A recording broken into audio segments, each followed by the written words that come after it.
the natural body of the king has died, but the king still lives on in his heirs, in his line, right? Now, of course, through the same arrangement. Well, how does the king do this? Right? Well, because the king is always there in some sense, because the king too has a mystical body, and the mystical body serves the same purpose for the kingdom in legal and philosophical terms as the mystical body of Christ served for Christendom.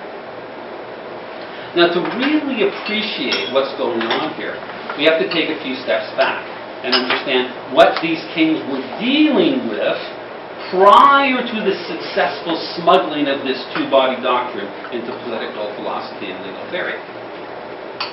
And this is just, I have to, Paul urged me at one point to try and be controversial. Maybe I can make some parenthetic remarks that might be a little controversial, I don't know. I think it's really a shame that so many libertarian scholars have just followed in line with Rothbard's really inadequate, verging on uncritical embrace of Franz Oppenheimer's thesis in his book, The State. Now, if you don't know this book, if you read Rothbard, he refers to it, whenever he talks about the state, he brings up Oppenheimer's thesis pretty much. So Oppenheimer's thesis was that the rise of agriculture led to sedentary human settlement. And because humans were now settled in one place, rather than just being, hunter-gatherer nomads, it became easier for others, these marauding plainsmen, to pillage and plunder them.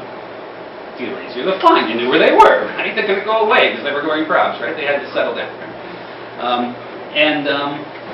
And eventually, they wise up and say, well, because maybe they come back to pillage and plunder, and someone's already been there and pillaged and plundered, right? So they finally decide to sort of set up camp permanently and just exploit these people on a permanent basis. And Oppenheimer says, this is the emergence of the state. This is where the state begins. And Rothbard pretty much follows this. I think this is ridiculous. This is utterly ridiculous. I mean, first of all, the fact is that Oppenheimer has a bunch of important things wrong. And we can't really fault him because at the time he wrote, he didn't know this. Like, since the 90s, it's been clear from archaeological evidence that the relationship's the other way around. It was not agriculture that led to sedentary settlement. It was sedentary settlement that eventually gave rise to agriculture. And it's like hundreds of years in between the two, actually. And that actually is important, but I'm not going to go into that.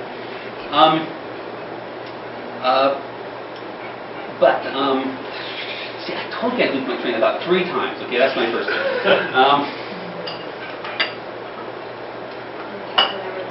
Yeah. Okay, the two things that really bother me about that thesis is first, they take all these things, like all these different forms of, let's say, governance, right? I mean, marauding, predatory marauders and warlords and chieftains and bands of elders and kingdoms and empires and free cities and constitutional monarchies and representative government, call it all the state. I mean, this is meaningless. This makes the word state a useless word. It's of no value at all. And it has an unfortunate theoretical impact, too, is it just kind of feeds into those statists who will say, oh, well, the state's always existed, or at least it's always existed ever since humans lived in highly dense, sedentary settlements kind of thing. Well, no. I mean, yeah, if you use the word state that way, but that's ridiculous to use it that way.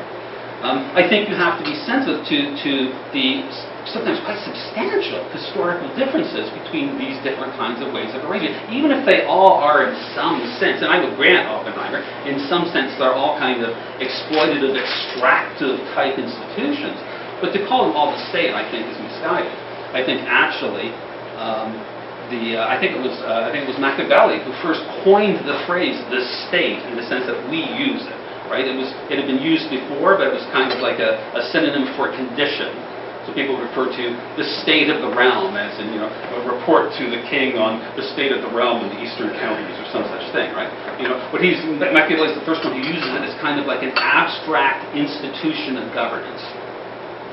And of course, most historians would say that it's since the Westphalian Treaty, the early 17th century, I think, where the state first, in practical terms, becomes the dominant form of social organization. So I think realistically, the state is like 400 to 500 years old in the terms that in the sense in which we use it. So what makes this possible is this importation of the two bodies doctrine. And we understand this better if we look at what they confronted before, which is where I got sidetracked. So most of this period, of the medieval period, what these kings confronted was what we usually call feudalism. Now, I bet if I asked most of you to define feudalism, and before I did this reading, it would be true of me too, you probably defined it in terms of a land tenure system, right? You talk about nobles and serfs and manors and fiefdoms and land divided up and, this kind of thing, right? But it's kind of funny because, the root word feud, it doesn't seem to have anything to do with land tenure at all. And yet it's the perfect word if you want to understand the governance system of the society. And this was the dominant form throughout most of Europe, most of the place, most of the time during the medieval era. So if when you were in high school or something, right, your history teacher probably said, well, feudalism, there were all these wars, everyone was fighting wars, which is true. But the legal scholars of the time were very specific about distinguishing between wars and feuds. Wars were eternal. Feuds were something unique to this society. Now, so basically you had hierarchies of fealty, right? Where you had the square fealty up, to a noble, up to the king, or to the baron, up to the king, or whatever, right? This kind of thing. Wars took place between these hierarchies of fealty. Feuds took place within them. Now here's the thing. In theory, anyone, the lowest commoner, in theory, so not really in practice, but in practice, any noble who had the means could take up arms against his king, provided he had rightful cause in terms of a violation of his rights as determined by natural law. And no legal scholar said this was treason. It was not treason to take up arms against the king if you had a rightful cause. You imagine that under the state.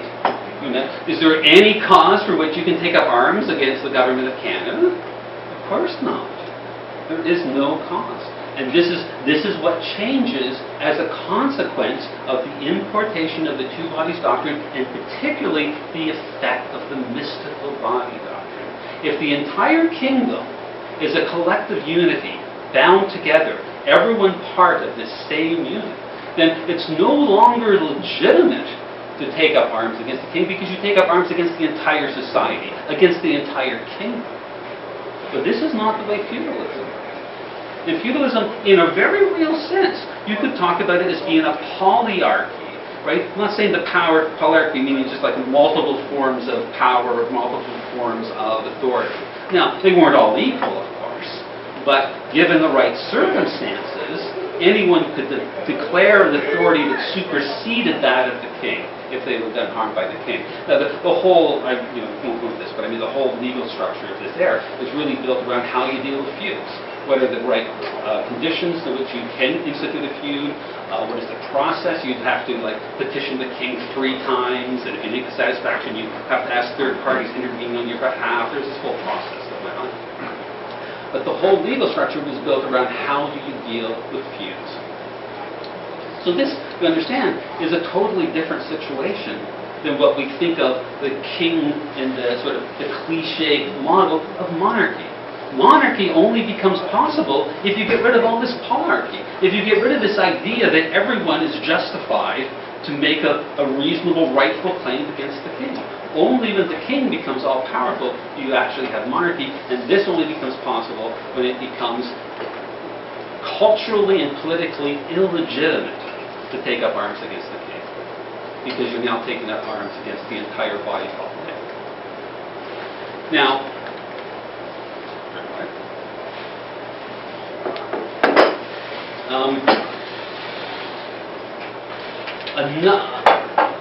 So I mean, that's the core story. Of course, there's more we can say about it, but I think that gives you the basic idea of how the notion of an implicit social contract first begins to take form in the medieval era and evolves into monarchy. Now, it goes through several interesting steps along the way between there and us, which are worth saying a few words about. The next really important thing is the development of the idea of sovereignty. Now, it's actually probably also Machiavelli who was the first real theorist of sovereignty, though he doesn't ever actually use the term, but you're probably all at least vaguely familiar with his urging of his prince, that the prince should disregard natural law, disregard canon law, disregard the Gospels, should not be tied down in any way in terms of exercising his power. His power has to be ultimate, right? It has to be absolute. This is where the term absolutism ultimately comes from, right? This idea of the king, of the mystical body of the king, and the king ruling absolutely, right? But it was really a fellow named Jean Bodin, a French philosopher, who was the first real great philosopher who explicitly talked about sovereignty. And he's very clear about what sovereignty is. To be sovereign is to be apart, separate, and above. Now, on the face of it, that seems obviously necessary, right? So, I mean, this king is sovereign in relationship to the people and the law. He has to be above it, because how else can he make the law? Who is he to proclaim the law for everyone else if he is subject to the law the same as everyone else? So he can't be an equal under the law of everyone else. He has to be above everyone to whom he gives the law. He has to be above the law itself. How else can he change the law, right? He can't change the law if he's subject to the law. Then he'd be breaking the law. He can't have that. That's ridiculous, right? So you can't do that. So he's got to be above the people, and he's got to be above the law. Now, there is a kind of funny logical problem there. I don't know if you see it right away, right? But I mean, on the one hand, the unity of the kingdom, the collective unity is created by the king's mystical body. So how can the king be above his own mystical body, right? Above, separate, and apart from his own mystical body? It seems like a bit of a problem, and they work pretty hard to fix it.